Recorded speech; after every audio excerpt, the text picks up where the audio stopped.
Hi guys, this is Hero from Aqua OCG, and today I will show you my Tri-Brigade Zoodiac deck profile. In the past 2 weeks, I've been consistently winning with this deck with a record of 11 and 1, only losing once against an identical deck build. Before we start, please subscribe and hit the notification bell as we are working hard to provide you with Yu-Gi-Oh! And Digimon contents. So start tayo sa main deck. So take note na lahat ng Tri-Brigade main monsters have the same field effect. Kumbaga, lahat sila pare-parehas yung effect when they are in the field. Na you can banish any number of beast, wing beast, or beast warrior from your graveyard to summon a beast, wing beast, or beast warrior link monster na yung link rating is equal sa number na ng monster na binanish mo from the graveyard. So, with that, ang pinaka-importanting card sa deck is si Tri-Brigade Fractal. So, it has an effect na you can discard, then send ka ng Tri-Brigade monster from your deck to the graveyard. So, siya yung nagfi-fill up ng grave para yung mga effects nila sa field ay magamit mo. Not only that, yung mga sinesend ni Fractal usually ay may effect. So, unang-una is si Tri-Brigade Kit. So, it has an effect na when it's sent to the graveyard, you get to send another Tri-Brigade card from your deck to the graveyard. Next up is si Tri-Brigade Nerval. When it's sent to the graveyard, you get to add a Tri-Brigade monster. So you can see the pattern there. Fractal will send Kit, then Kit will send Nerval to get your monster na isosummon mo to activate the effect. Lastly, for the Tri-Brigade monsters, I'm running 2 Tri-Brigade Keras. So, very important yung effect ni Keras for extending your play, especially because we are playing the Zoodiac. Sometimes Zoodiac will use up your normal summon. You would rely on Keras to continue your play with the Tri-Brigade. Keras doesn't have any effect na pag nasend siya sa graveyard, unlike Nerval and Kit.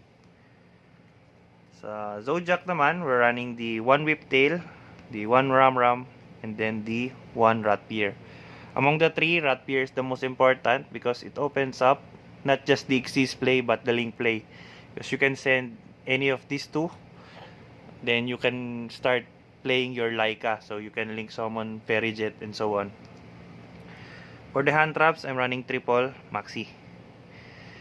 With the Tri-Brigade getting more popular, you would want to have an answer to their plays. Kumbaga, you would profit from them playing. Next is we run 3 Ash Blossoms. Syempre, as a Tri-Brigade deck, ayaw mong mamamaxihan, you would want to answer with your Ash Blossom. And lastly, for the hand traps is yung Ghost Bell. Later, I'll further explain why I run Ghost Bell. For the monsters, for the spells, I'm running the triple Far Formation Tenki. We have the Zoodiac and of course, the most important card na si Tri-Brigade Fractal. So you would want to search your Fractal or your Zoodiac with Tenki. Next is yung 1 Zoodiac Barrage. Since we're playing Zoodiac, might as well play the Barrage. Next is the 2 Path of Desires. I only run 2 rather than playing the 3. Actually, it's not bad to play 3. I just chose, it's my personal choice to run 2. Kasi even if you draw multiple copies of Path of Desires, you can return it to the bottom of the deck with Fairy Jet. You can draw a card then return it to the bottom. So, drawing multiple copies isn't bad. Next is we have the 1 Monster Reborn. I just run 1 Reborn for extending the play, or kung na-interrupt yung first play ko, makaka-comeback ako with Reborn. Then, we're running the 2 Lightning Storms. I chose Lightning Storm over Harpy's Feather Duster in the main deck. It's because pwede kong destroyin yung monsters ng kalaban, yung face-up attack position monsters niya. So, as we all know, Link monsters are only in face-up attack position. So, in mirror matches, Lightning Storm can be so good. I'm running the 1 Triple Tactic Talents. So, isa to sa paboritong card ko sa deck. It's because when the opponent tries to interrupt my play, I can drop tactical talents to either draw a card or check my opponent's hand to rip one of his card back to the deck. So, isang malaking part doon is na-check ko yung buong hand cards niya. I'm already one step ahead sa mga plays na gagawin ko. So, if I see na puro monsters yung hand niya, I can make Apollosa. So, para sa turn niya, mapapunish siya ni Apollosa. And one thing is, mariremove mo yung pinaka-importanting card sa hand niya. There's a game I had na my opponent draft Maxi. I just activate tactic talents to check his hand to remove any if there is an mystical space typhoon, kasi that time I had Imperial Order in my hand. Kumbaga yun, na-sure ko na malalak yung spell cards niya. Next is yung 2 Called by the Grave. So medyo combo shenanigans yung deck, kaya we would want the called. And last is the 2 Crossout Designator. So kanina nabanggit ko si Ghost Bell. Ghost Bell is here for the Crossout Designator and for the mirror match, kasi we are using the triple Tri-Brigade Revolt. So ito yung isa sa pinakamalakas na card ng deck. It gives you the interruption that the deck needs. Also, yung plus niya is napakaraming plus na matatanggap with Revolt. Kasi it has an effect na you can spell summon any number of Beast, Wing Beast, or Beast Warrior from your graveyard or banish to your field, then immediately link summon a Tri-Brigade Link Monster. So, ang mangyayari nun is yung mga Nerval and Kit mo na nasa graveyard or banish, is special summon mo, then you would go to Shuraig, the Ominous Omen.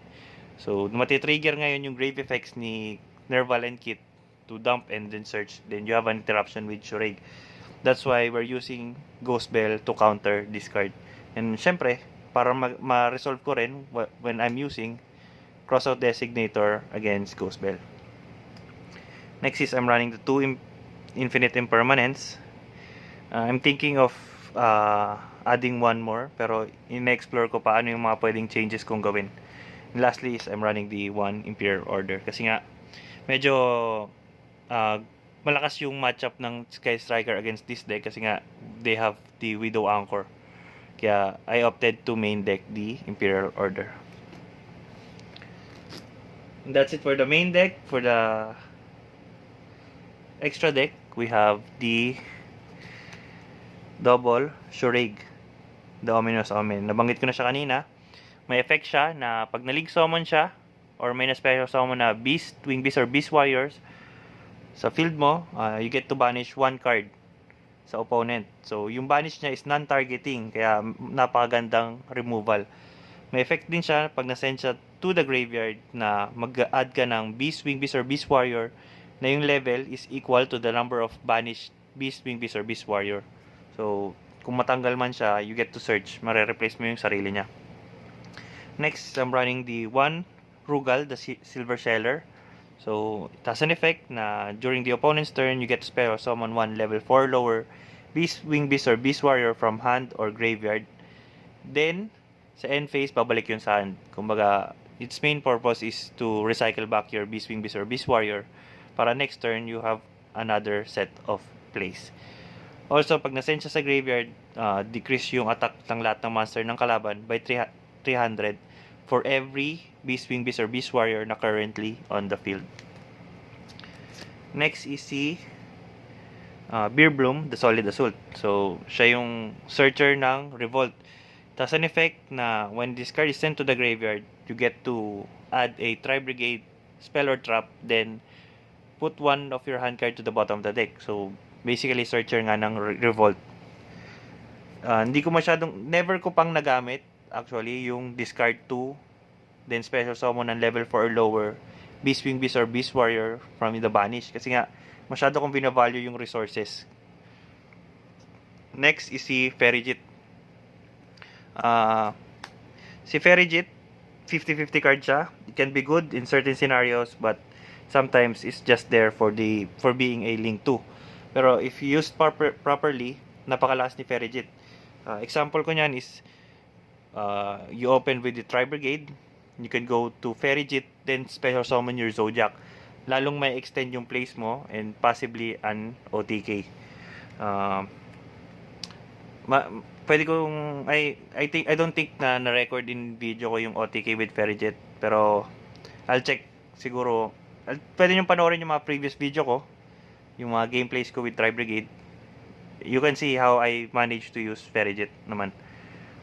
Next is yung Salamang Great Almiraj. It's just here because si Kit and Nerval are the link materials for Almiraj, para lang ma-trigger yung effect ni Nerval and Kit.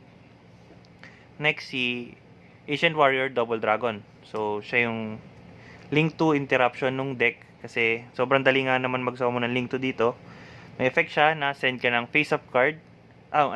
Send ka ng card mo from your hand or field to target one face-up card your opponent controls, return to hand. So, you can send your used up Tenki, you can use Nerval, you can send Kit. Ang daming plus with Ancient Warrior. Tas, lahat ng Ancient Warrior gains 500 attack, kaya 1/6 beater siya. Next is sa mga paboritong card ko sa deck, si Doom Eagle.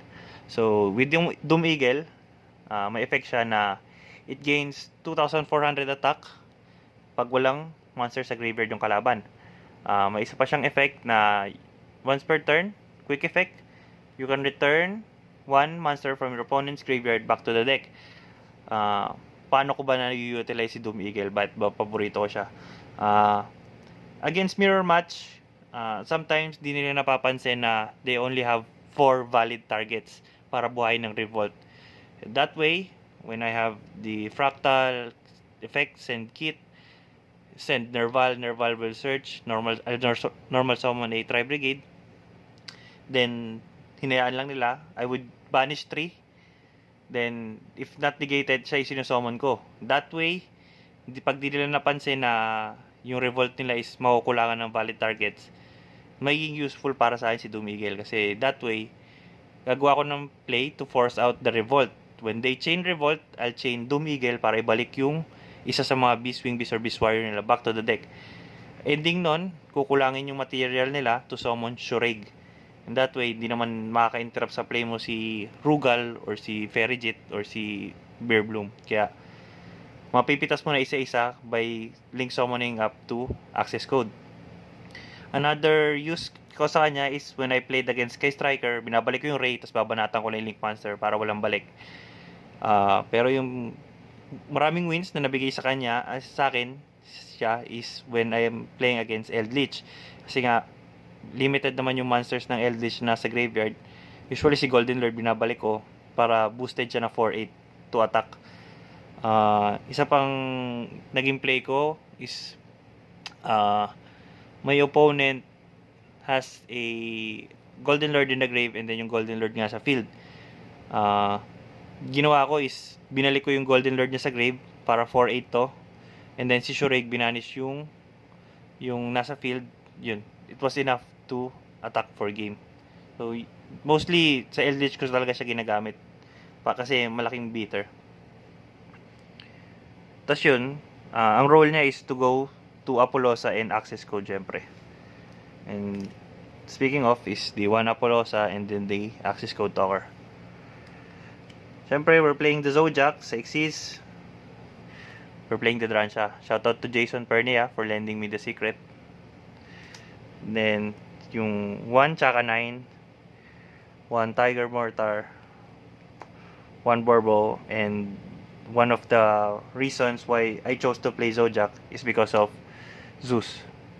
So, napakalaking wave clear ni Zeus kasi sobrang dali niya i-summon with the Zoodiac engine. Sobrang bilis maki-clear yung board. Hindi siya once per turn, hindi rin siya once per chain, kaya sobrang useful. Even may impermanent siya or Veiler, you can just chain. Shoutout to Ariel for lending naman sa holographic rare. Wala kasi si Lauren yung piniram ng prismatic Next is for the side deck. Ito yung side deck ko, actually I already planned na baguhin dahil nga yung meta dito sa amin is changing na to Tri-Brigade Zoodiac. Kaya most likely itong dalawang artifact Lancea would be triple artifact Lancea na soon. So for now, I'm only running 2 Lancea. Next is the 2 Phantasme. So sobrang laking bagay na nilagay ko si Phantasme dito dahil natulungan niya ako against mirror matches and syempre dun sa Sky Striker match. Pag dagling summon sila, ay summon Phantasme, safe na ako sa Widow Anchor. Next is the 1 Dino Wrestler Pancrataps. Running the 2 Nibiru, the Primal Being, the 1 Forbidden Droplets, yung Harpy na nasa side deck, and then yung third copy ng Lightning Storm. I'm also running the 2 Mind Control. So last week gamit ko si Mind Control because we had Zoodiac matchups na talagang useful si Mind Control kasi titake control ko yung mga Utopic Future, yung Zeus, yung Drancha, especially Drancha. When I take control Drancha, ang laking bagay kasi papatungan ko lang to make my own Zeus. When I take control Utopic Future naman, ayun, safe play na ako against Sun Traps. And Zeus, I can clear his own board with his own Zeus. Pero medyo nag-shift na sila to Tri-Brigade kaya baka ikat ko yung dalawang Mind Control. Kasi this week walang nag-Zoodiac kaya wala akong napaggamitan ng Mind Control. Next is yung 2 Anti-Spell Fragrance. So syempre Sky Striker matchup din yung iniisip ko. Kaya we have the Anti-Spell. And lastly is the 1 Red Reboot. So that's it for the deck profile, guys. Hindi na ako siguro magko-combo video. Suggest ko na lang sa inyo na panoorin yung mga previous video ko para mapanood nyo kung paano ko laruin yung deck. And then pas maintindihan nyo kung paano umiikot yung deck. Kung na-enjoy nyo yung video or may natutunan kayo, please like, share, and subscribe. Yun lang muna. Peace.